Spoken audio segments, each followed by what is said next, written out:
My girlfriend said, I told everyone at work you're my friend. Introducing you as a boyfriend is embarrassing. I said, I understand. Then I showed up at her company Christmas party with a date and introduced myself as her friend to her boss. When her coworkers started connecting the dots. Original post. I, 29 male, work in IT project management for a mid-sized company. Decent salary, not rich, not struggling. I drive a 2019 Civic, own exactly 3 pairs of dress shoes, and my idea of a fun Saturday is making chili from scratch and watching college football. I'm not a model. I'm not ugly. I'm just a regular dude. Average height, keep myself in decent shape, could probably stand to get a better haircut. I say all this because it becomes relevant. My now ex-girlfriend works at one of those sleek marketing agencies where everyone looks like they walked out of a brand campaign. I'm talking about the kind of office where people wear $400 sneakers casually and say things like, let's circle back on the creative brief with a straight face. She's an account manager there. Good at her job. Ambitious. The kind of person who always has a 5-year plan and a vision board. We dated for 3 years. Met at a friend's barbecue. Hit it off. Became official pretty quick. For most of those 3 years, things were solid. We had our stuff. She thought I was too low-key. I thought she cared too much about appearances, but nothing catastrophic. Normal relationship friction. Except for one thing that always nagged at me. She never posted me. 3 years, not a single photo of us on her Instagram. And listen, I'm not a social media guy. I post maybe 4 times a year.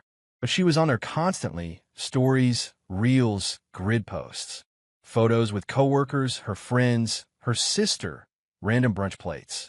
But never me. When I brought it up about a year in, she said she liked keeping her relationship private. Okay, I respected that. Then about 8 months ago, her company had a spring networking event. Partners were invited. She told me not to come, said it was more of a work thing, and she didn't want to mix worlds. I was annoyed but let it slide. Then her best friend from work posted stories from the event, and 3 other people had brought their partners. I saw it in real time, sitting on my couch. When I brought that up, she got defensive, said those people don't care about professionalism the way I do. I let go. Shouldn't have, but I did. Then came October. We were at her apartment, getting ready to go meet some of her college friends for dinner. Group of about 6 people, most of whom I'd met before. While she was doing her makeup, she said, casually like she was telling me the weather, oh, by the way, when we get there, if anyone asks, you're my friend. I stopped tying my shoe. I'm your what? My friend. I've told people at work that I'm single, and a couple of my college friends know people in my firm, and I don't want it getting back. I sat there with one shoe tied and one shoe untied, looking at her like she'd grown a second head. You've told people at work you're single? She sighed like I was being exhausting. It's not a big deal. In my industry, being a young single woman is an advantage. People take you more seriously. They invite you to things. It's networking. So I'm bad for your brand. Don't be dramatic. I'm not saying you're embarrassing. I'm saying having a boyfriend is embarrassing. It makes me seem settled, less hungry. I said, I understand. She looked relieved, like I'd just agreed to take the trash out. She went back to her mascara and said, thanks, babe. I knew you'd get it. I didn't get it. I understood the words. I understood that my girlfriend of 3 years had been hiding my existence from her entire professional life and a chunk of her social life, because my presence in her narrative made her seem less hungry. I understood perfectly, and something in me shifted that night. Quietly, permanently. I went to the dinner. I played the friend. I watched her laugh and flirt with the group's energy, and I smiled and made small talk and drove her home after. She kissed me goodnight and said, you're the best. I said, yeah. And I went home and sat with it. I didn't blow up. I didn't confront her. I just started thinking. Because here's the thing. I'm not the type to scream and storm out. I process things slow, and when I'm done processing, I'm done. Like a computer completing a very long download. 2 weeks later, she mentioned that her company Christmas party was coming up in December. Big deal for her firm. Open bar, catered, at some fancy venue downtown. And for the first time ever, she said, you should come this year. I almost laughed. I thought mixing worlds was unprofessional. She said the party was different. It's more relaxed. Plus my boss keeps asking if I'm bringing someone, and it's getting weird. but I thought being single was your brand advantage. She rolled her eyes. You're not going to let that go, are you? Fine. Come to the party. But just don't make it a big thing. We'll figure out the vibe when we get there. The vibe. She wanted to figure out the vibe of acknowledging my existence. I said, I'll be there. And then I started planning. I have a friend from college, a woman I've been buddies with for years. She's in pharmaceutical sales, sharp dresser, very charismatic. We're genuinely just friends. Always have been. She actually helped me pick out the necklace I got my ex for our second anniversary. Completely platonic. I called her and explained the situation. Everything. The friend, label, the hidden relationship, the single branding, all of it. She was quiet for about 10 seconds, then said, So what do you need from me? I need a date to a Christmas party. Absolutely. What should I wear? The party was December 14th. My girlfriend had bought a new dress. She was excited. She'd been talking about it for weeks. Who would be there, what the venue looked like, how this was her year to really make an impression on the senior team. She told me to wear my navy suit. I wore my navy suit. Here's where it gets fun. I told my girlfriend I'd meet her at the party because I had to run an errand first. She didn't question it. I picked up my friend, and we drove there together.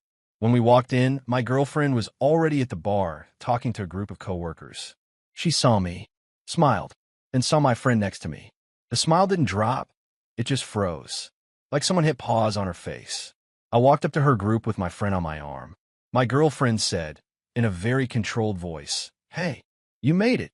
She looked at my friend. And who's this? Before I could answer, her boss, a tall guy with one of those firm handshakes, turned to me and said, Hey, good to see you. You must be the boyfriend she's been keeping secret. And I said, with the most relaxed smile of my life, Oh no, we're just friends. The air left the room. Well, not the room, but definitely our little circle. My girlfriend's eyes went wide. Her boss laughed nervously, clearly confused. One of her coworkers looked between us with that expression people get when they know they're witnessing something but aren't sure what yet. My friend, absolute professional that she is, extended her hand to the boss and said, Hi, I'm his date tonight. He said this party was supposed to be great. Love the venue. My girlfriend's face went through about 4 emotions in 2 seconds. Confusion, anger, panic, and then this plastered-on smile that didn't reach her eyes. She excused herself to get a drink and grabbed my arm on the way past, pulling me toward the hallway. What are you doing? She hissed. Being your friend. Isn't that what I am? Why did you bring her? She's my date.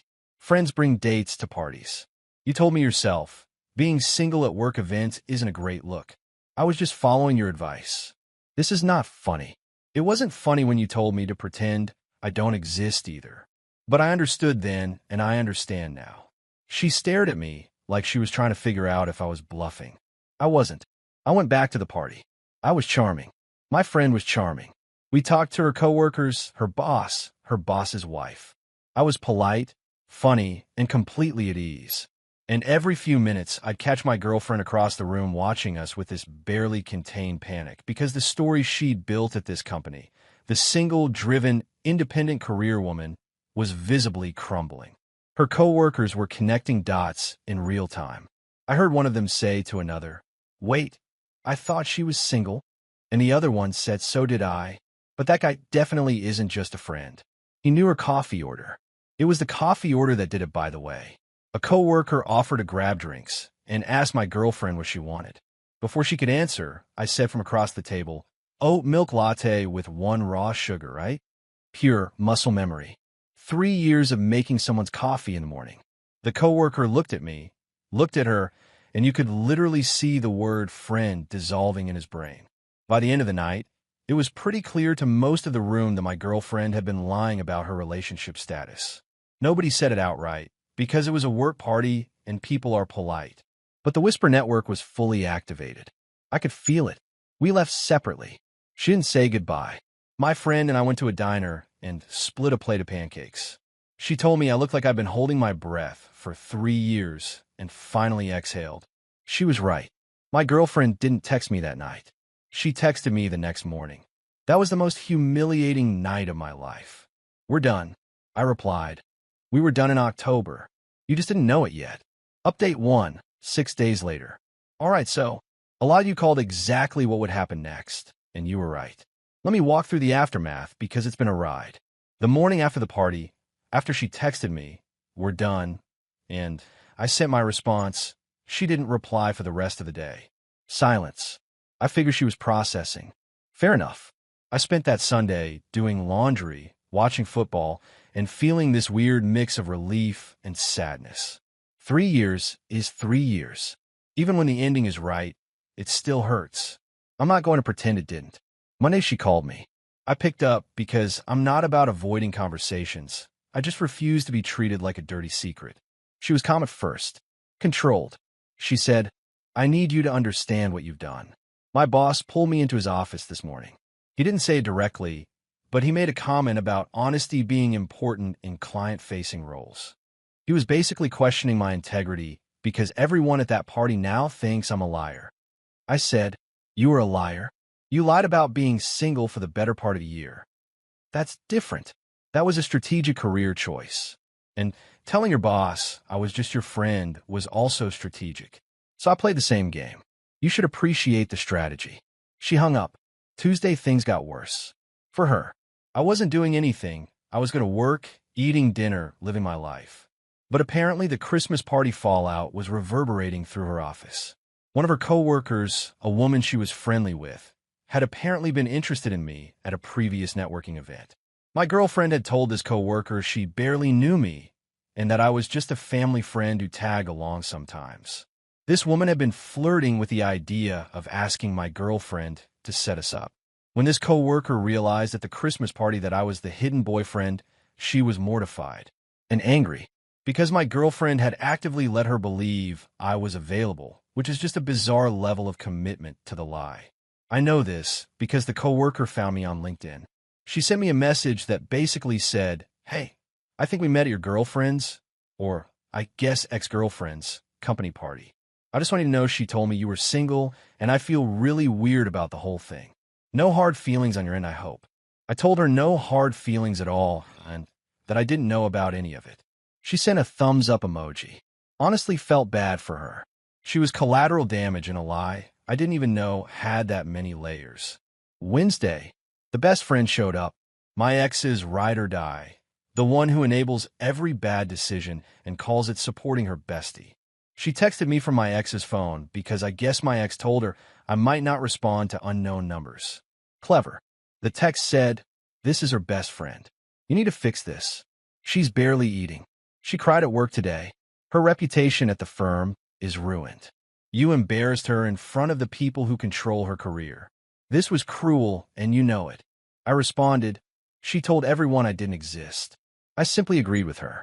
I'm not sure how me being the friend she wanted me to be is cruel.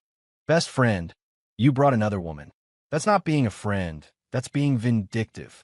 Me, single people bring dates to parties. She wanted me to be single. I acted single. I'm confused about the complaint here. She didn't respond to that. Thursday, my ex called from a different number. I picked up not recognizing it. "I need you to post something, excuse me, on Instagram. Something that makes it clear we were together. That this was a real relationship. People in my job think I'm crazy. They think I made up having a boyfriend and then hired some random guy to show up at the party. I need you to confirm we were together." Let me just repeat that. She wanted me, after 3 years of being hidden, erased, and relabeled, to now publicly confirm the relationship to save her credibility at work. She wanted me to be visible exactly when it served her. No, please, I'm begging you. Just one post. A throwback photo. Anything. For 3 years, I wanted you to acknowledge me. You wouldn't. Now you need me to acknowledge you. I won't. Feels symmetrical to me. You're enjoying this. I'm really not. But I'm also not going to help you manage a mess you created. She started crying. I told her I was sorry it came to this, and I meant it, but I wasn't going to be her cleanup crew.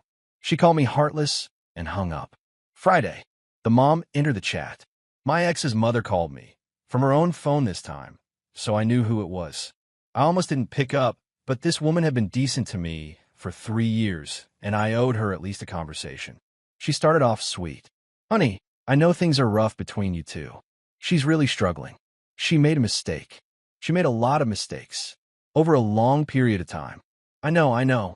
She gets that from her father. He was always about image too. But she loves you. She loved what I provided. She didn't love what I represented. There's a difference. Long pause. Then the sweetness evaporated.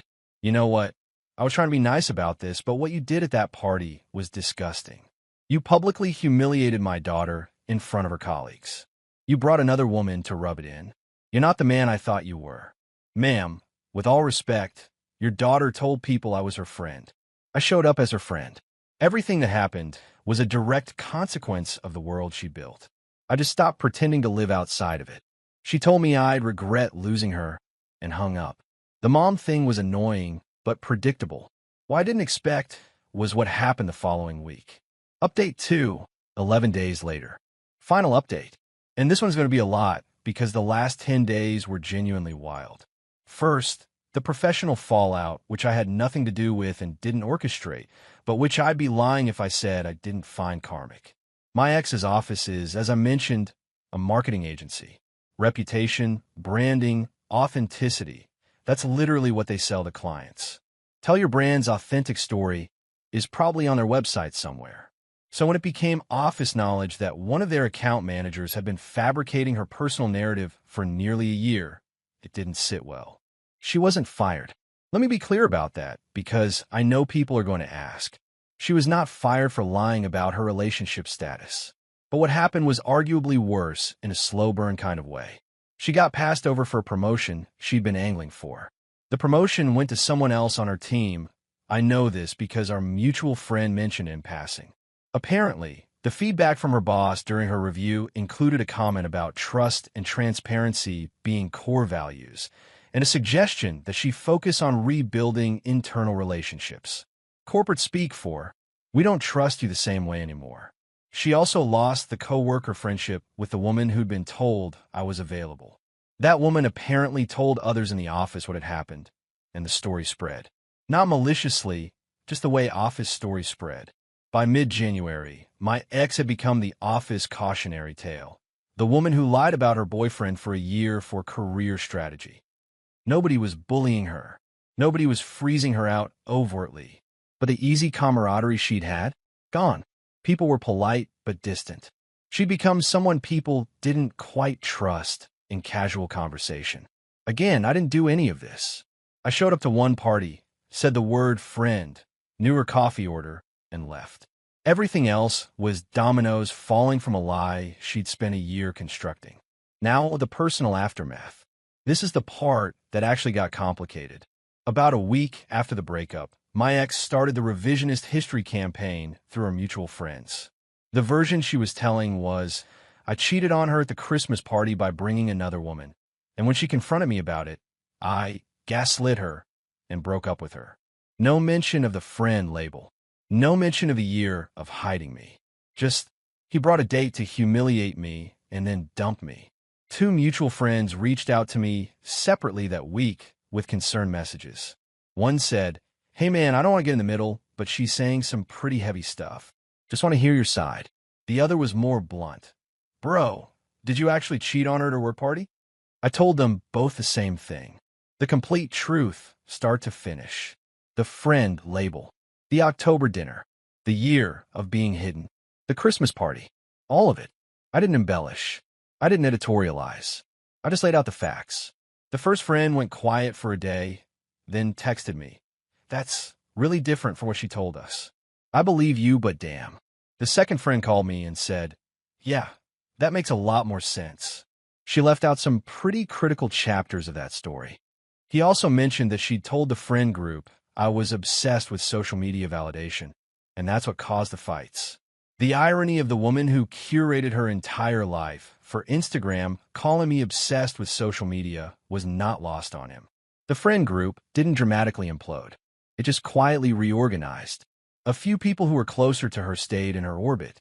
A few who were closer to me stayed in mine. The ones in the middle made their own calls. One mutual friend, a guy we both hung out with regularly, told me he'd confronted her about the discrepancies in her story. Her response was, you don't understand the pressure women face in corporate environments. He told me, he said, that doesn't explain lying to your friends about what happened. She stopped talking to him after that. Now here's the part one be honest about. The real part. The part that isn't funny or satisfying. About 3 weeks after the breakup, I was cleaning my apartment and I found a hoodie of hers in the back of my closet. It was this oversized gray thing she used to wear on Sunday mornings when we'd make breakfast together. She'd stand at the stove in that hoodie making scrambled eggs while I made coffee.